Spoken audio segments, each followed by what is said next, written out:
Bonjour à toutes et à tous, bienvenue dans cette nouvelle émission. Depuis quelques années, la figure d'Hildegard von Bingen, Hildegard de Bingen en français, rencontre un succès grandissant auprès du grand public. Alors, qui était Hildegard? Comment expliquer cet engouement aujourd'hui? Bien, pour en parler, j'ai le plaisir d'accueillir une spécialiste de cette sainte médiévale, Sylvia Brunet. Bonjour. Bonjour. Bienvenue dans cette émission. Alors, pour vous présenter en quelques mots, vous avez été enseignante d'anglais, de néerlandais, à la retraite ensuite. Et en fait, ça fait 30 ans que vous vous plongez dans les écrits de sainte Hildegard. Vous lui avez d'ailleurs aussi consacré 3 livres et vous donnez aussi régulièrement des conférences ou des cours sur sainte Hildegard. Sur sainte Hildegard. Alors, une première question, en quelques mots. Qui était Hildegard de Bingen? Hildegard de Bingen, c'était une très grande sainte. Aujourd'hui encore, c'est une grande sainte qui a eu l'honneur d'être déclarée docteur d'Église du pape Benoît XVI. Et c'est une moniale bénédictine qui a eu des visions. Elle a eu des visions quand elle est déjà petite, mais quand elle avait 40 ans, elle avait entendu une voix et elle a eu des visions qui étaient des visions sur des scènes de la Bible. Et la voix qu'elle entendait, c'était la voix de Dieu. Et la voix de Dieu, il a dit à elle, écris tout ce que je te dis. Elle a fait ça. Et elle a édifié 2 monastères à Bingen, près de Bingen. Et en Allemagne donc? En Allemagne, elle est née en Allemagne. Elle est le 10e enfant d'une famille noble. Et à ce temps, le 10e part de toute sa possession, on donne à Dieu. Alors, sainte Hildegard est donnée à Dieu quand elle était très très jeune.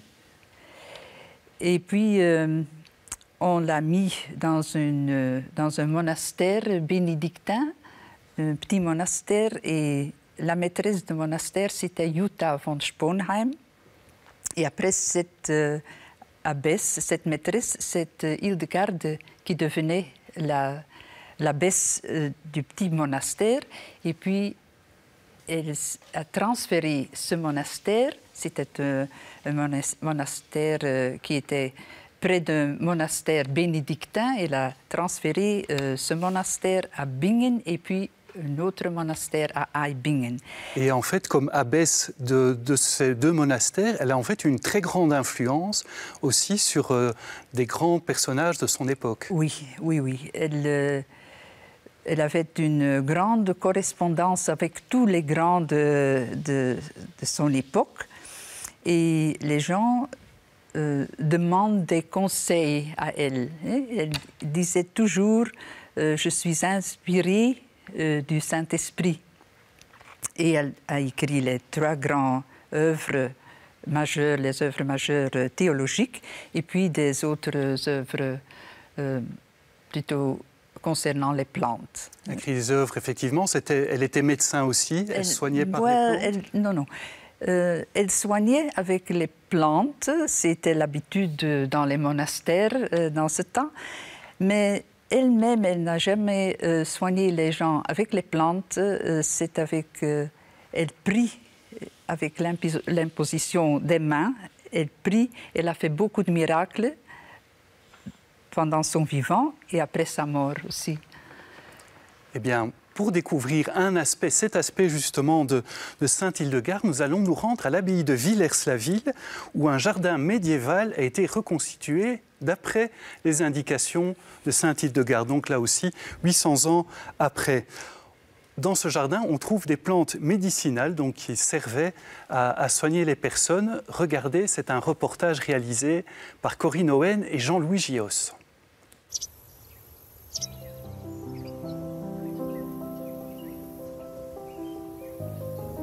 Anne traverse l'abbaye de Villers-la-Ville en direction des jardins. C'est un lieu qu'elle affectionne tout particulièrement. Et ce matin, elle commence par s'occuper de la sauge. Par ses vertus thérapeutiques, la sauge était une plante de prédilection d'Hildegard von Bingen. Hildegard la conseille broyée avec quelques pétales de rose contre la colère. Quand la colère jaillit, elle l'invite à respirer cette poudre, car en effet, la sauge apaise et la rose réjouit. Ce jardin, appelé le jardin des simples, est une évocation d'un jardin monastique du Moyen-Âge. À cette époque, le jardin était à la fois utilitaire pour soigner le corps et méditatif pour apaiser et élever l'esprit. Conçu à partir de documents historiques, il est une invitation à la découverte des plantes que la sainte utilisait déjà il y a des siècles. Au XIIe siècle, les moines ont envoyé toute une série de questions à la sainte par l'intermédiaire de Guibert de Gembloux. Donc il y a vraiment un contact épistolaire avec la religieuse et on sait grâce aux archives de Villers que les moines possédaient un manuscrit des visions, le livre des mérites de la vie, qu'ils lisaient au réfectoire.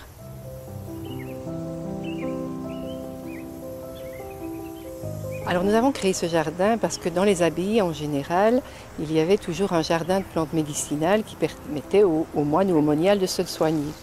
Il a été conçu en se référant aux jardins médiévaux de l'époque. C'est-à-dire que les jardins médiévaux étaient très structurés, très carrés. Et donc on a planté les plantes sur des carrés surélevés. Et en même temps, pour le choix des plantes, on s'est référé aux écrits d'Hildegard. Et on les a classées selon le classement de l'époque, selon les qualités des plantes, chaudes, froides, sèches ou humides.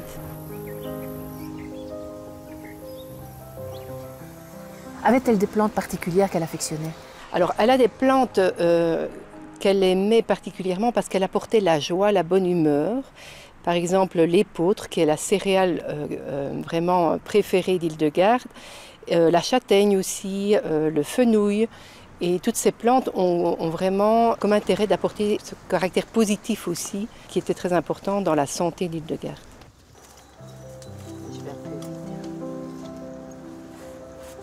Alors pourquoi pensez-vous qu'Hildegard redevient à la mode? Alors Hildegard redevient à la mode pour plusieurs raisons. Tout d'abord, quand elle va soigner les personnes, elle ne va pas soigner la maladie, mais la personne malade. Et donc elle va voir l'homme dans sa globalité, corps, âme, esprit. Donc pour le corps, elle va choisir des aliments, parce que l'aliment aussi va apporter, la façon de s'alimenter va apporter la guérison, mais aussi des plantes médicinales qui vont compenser les déséquilibres des humeurs. Et puis alors, l'âme est très importante, donc elle va aussi proposer des prières pour accompagner la guérison. Et ce sera toujours si Dieu le veut. Donc la guérison viendra si Dieu le veut. Et il y a aussi l'aspect psychologique, puisqu'elle va aussi accorder une grande attention à la miséricorde, c'est-à-dire l'attention du prochain, le soin de soi-même aussi. Et ce sont des clés aussi peut-être pour l'homme moderne, et c'est peut-être pour cette raison aussi qu'elle attire aujourd'hui tant de thérapeutes pour le soin des personnes. La connaissance des plantes et de leurs vertus naturelles a sans nul doute encore bien des choses à nous enseigner aujourd'hui.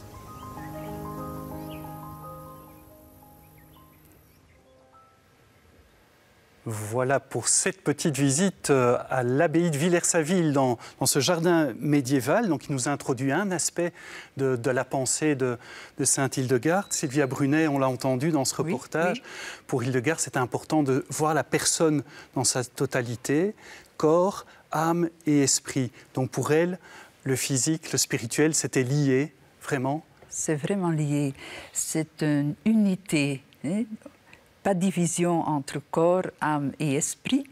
On est une personnalité avec le corps, l'âme et l'esprit. Et l'âme, ça donne la vie. Et, le physique, le corps, c'est le physique, c'est le toucher aussi. Parce que je me rappelle, quand je donne des cours, je mets toujours la statue de Sainte Hildegard devant moi. Alors les gens viennent pour toucher la statue. Il y a une proximité entre les saints et les gens. Ça, c'est la partie du corps. Il y a l'âme, on est connecté avec Dieu. Et puis, il y a l'esprit. Et si on s'ouvre à l'Esprit Saint, on devient plus profond, plus saint. Sainte Hildegarde, elle disait d'elle-même « Je ne suis qu'une petite plume portée sur le souffle de l'Esprit Saint ». Elle était très humble. C'est une grande dame, c'est la grande dame de Bingen, mais elle était très humble. Et donc pour Hildegarde, c'est vraiment notre esprit qui est relié à l'esprit de Dieu. C'est notre esprit qui est relié, si on veut. On peut couper aussi, mais si on veut, on peut s'ouvrir à l'Esprit Saint. Alors, à côté de ces livres, dont on va encore parler un petit peu tout à l'heure, Hildegarde de Bingen a écrit 77 chants liturgiques qui font aujourd'hui l'objet de nombreux enregistrements. C'est le cas, parmi d'autres, de l'album Ad Lucem, réalisé par le compositeur Jean-Paul Dessy et le chanteur Romain Daillé. Un projet qui mêle chant grégorien et sonorité contemporaine. Bien, notre équipe est allée à la rencontre de ces deux musiciens. Je vous laisse découvrir la séquence qu'ils ont réalisée.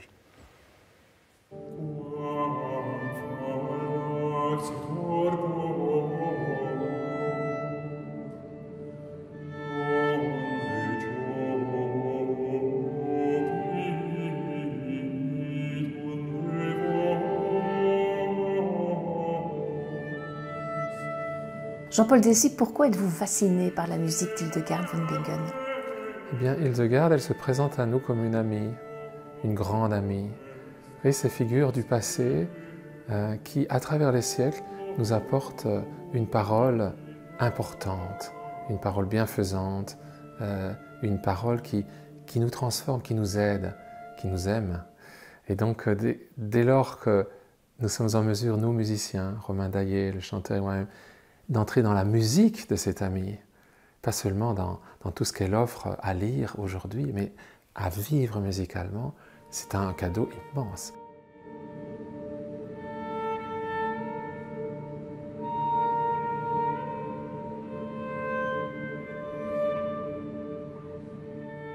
Donc à l'époque, essentiellement la musique vocale était au cœur de la liturgie, très peu la musique instrumentale.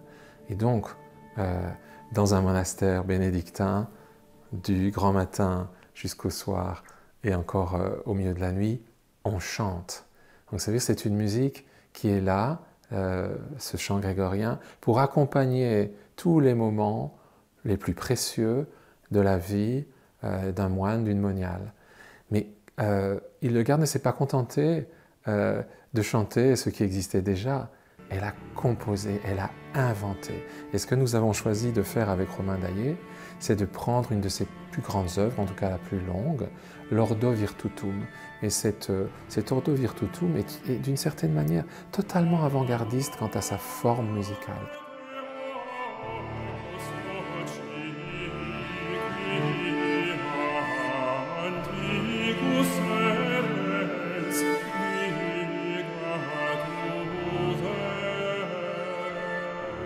Et donc, mu par son grand mysticisme, c'est-à-dire sa capacité à voir, entendre, pressentir, vivre des choses, des mots, des sons qu'elle se doit de révéler au monde, elle va créer cette pièce, Ordo Virtutum, elle va le faire chanter par les moniales de son abbaye, et elle va offrir au monde quelque chose qui n'existait pas jusque-là, c'est-à-dire un théâtre à la fois moral, théologique, artistique, thérapeutique, qu'elle va appeler Ordo Virtutum.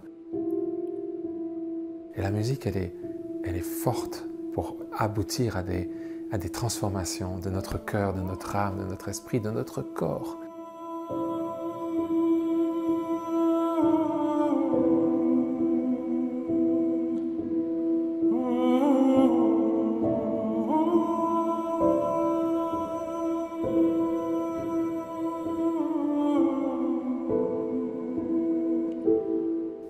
Une musique qui soigne l'âme.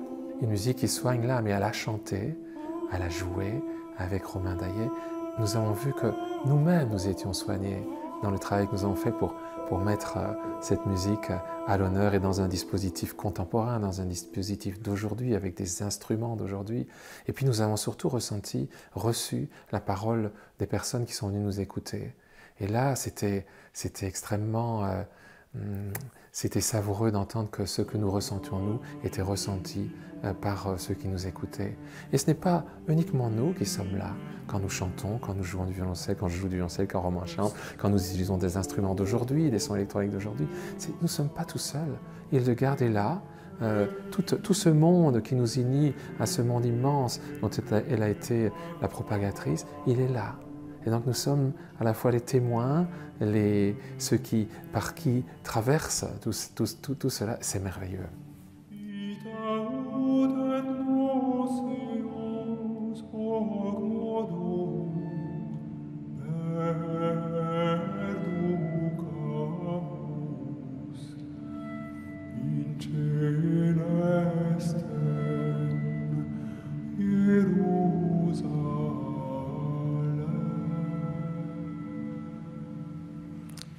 Voilà pour cette expérience musicale. Et alors effectivement, avec la musique de Sainte Hildegarde, on entre de plein pied dans sa spiritualité. Au cœur de la pensée d'Hildegarde, Sylvia Brunet, il y a une expérience mystique. On l'a déjà effleurée, mais en quoi consiste véritablement cette expérience? C'est une expérience qui était très forte pour elle. Elle entend la voix de Dieu, mais elle était très prudente. Elle était allée au Bernard de Clairvaux, Saint-Bernard de Clairvaux, pour clarifier si c'était vraiment de Dieu, ou c'était son imagination, ou c'était du diable. Et Bernard de Clairvaux, il a encouragé Sainte Hildegarde d'écrire, vraiment d'entendre. Et même le pape Eugène III, il a lu des textes de Sainte Hildegarde. Alors, elle était convaincue qu'elle était sur la bonne voie. Elle a écrit tout ce que le Saint-Esprit lui a inspiré d'écrire dans les 3 œuvres majeures qu'elle a eues. Alors on va peut-être nommer quand même ces 3 livres, d'ailleurs, qui sont disponibles, ils sont traduits en français, on peut tout à fait se les procurer. Donc, je dis les titres en français: Connais les voies du Seigneur, le livre des mérites de la vie et le livre des œuvres divines. Alors, Sylvia Brunet, dans ses ouvrages, elle développe notamment, Sainte Hildegarde, une vision de Dieu, une vision de l'humain, du cosmos, qui forme un tout. On va peut-être quand même s'arrêter sur ces différents aspects. Quelle est la vision de Dieu? Quelle est sa perception de Dieu? Sa perception de Dieu, c'est toujours un Dieu trinitaire. On parle du feu, de la lumière. Quand on parle du feu, de la lumière, c'est l'aspect de l'Esprit Saint. Elle parle du Père, elle parle du Fils et du Saint-Esprit. C'est vraiment une pensée très catholique, très chrétienne. C'est le Dieu trinitaire et Dieu est quelqu'un. Ce ne sont pas seulement des énergies, mais c'est vraiment quelqu'un qui a de l'amour pour nous. Ce qu'elle a écrit, que nous sommes dans son cœur, comme le petit bout d'argile. Et Dieu nous aime. Elle dit nous sommes nés par l'amour, pour l'amour.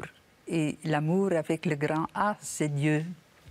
Ça, c'est la vision de Sainte Hildegarde de Dieu.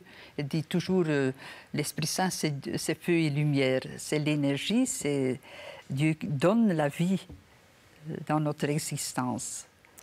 Il y a d'ailleurs un terme qu'elle a inventé qui s'appelle la viriditas. La viriditas. Qu'est-ce que c'est la viriditas? Viriditas, c'est toute la force, toutes les énergies, tout ce qui font pousser la vie dans notre vie. C'est le viriditas. c'est toujours vert, hein, c'est toujours jeune, voilà. Ça se renouvelle. C'est une force vitale qui vient de Dieu, qui anime le cosmos. Alors justement, là aussi, elle a une vision assez originale et en même temps traditionnelle du cosmos. Oui, elle voit le cosmos comme un œuf, hein, avec toutes les énergies. Et elle voit toujours aussi le cosmos avec... c'est un peu un champ de bataille. Il y a des énergies positives, négatives. Quand on est dans la prière, on prie Dieu, on est dans le côté positif. Quand on laisse Dieu, on est dans le côté négatif, on se perd. C'est ça, c'est vraiment une idée très chrétienne qu'elle a du cosmos.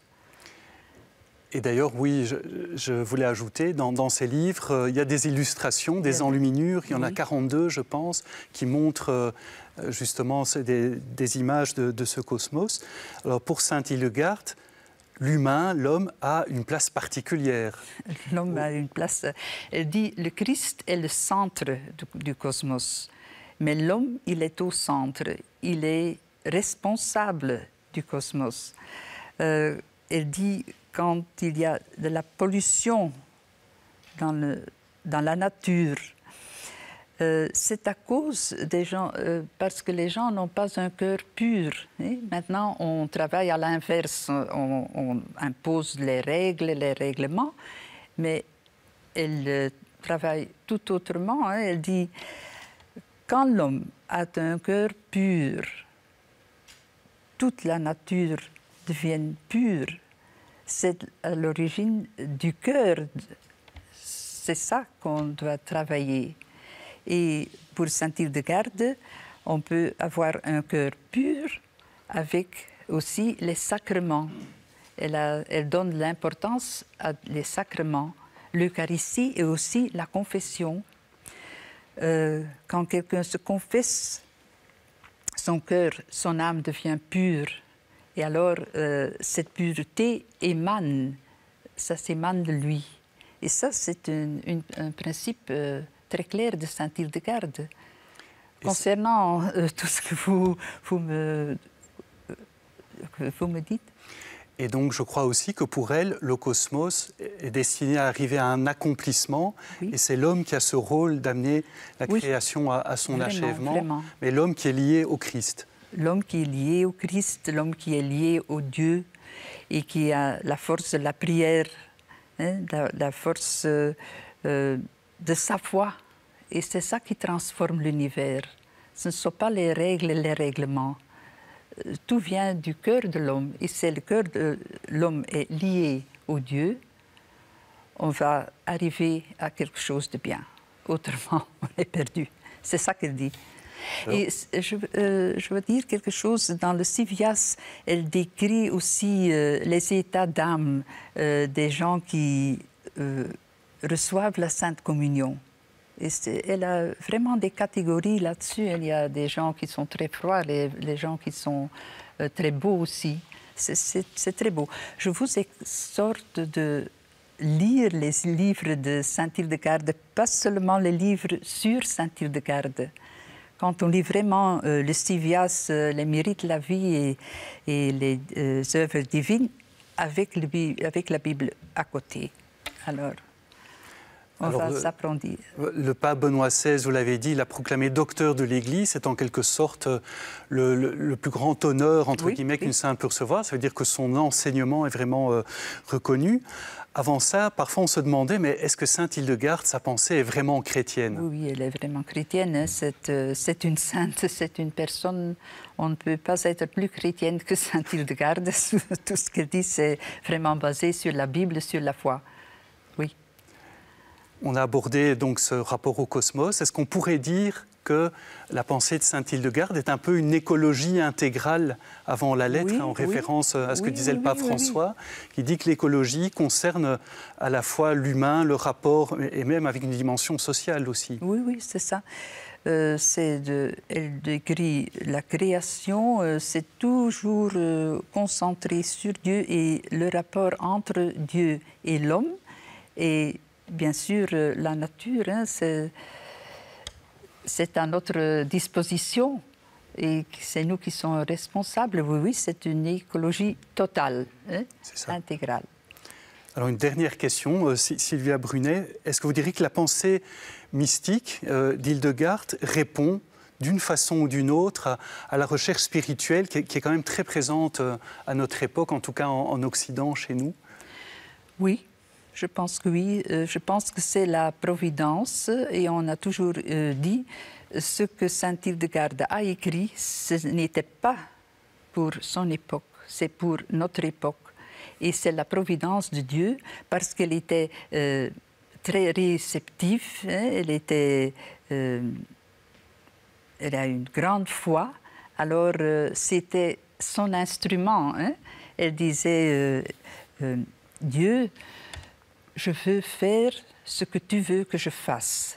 Fais de moi ton instrument, que je résonne entre tes mains comme le tambourin de ton amour. Voilà, ça c'est Hildegard. Et justement, l'harmonie, qui est quelque chose qu'on recherche beaucoup aujourd'hui, la paix, c'est très présent dans son œuvre. C'est très, très présente là. Elle nous renvoie toujours vers les instruments de l'Église. Hein. Elle est très attachée à l'Église.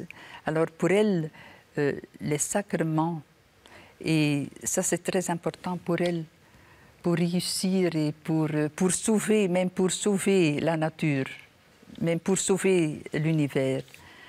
Parce que la prière, ça a une force énorme, ça a une force plus forte que les autres forces qui nous entourent. Eh bien, ce sera le mot de la fin, hein, la prière comme force spirituelle. Sylvia Brunet, un grand merci de nous avoir partagé votre expérience et puis votre lecture depuis 30 ans d'Hildegard von Bingen. Merci à vous d'avoir été avec nous. Si vous souhaitez revoir cette émission, eh bien, comme d'habitude, rendez-vous sur Ovio ou sur le site catobel.be. Merci de votre fidélité et à très bientôt.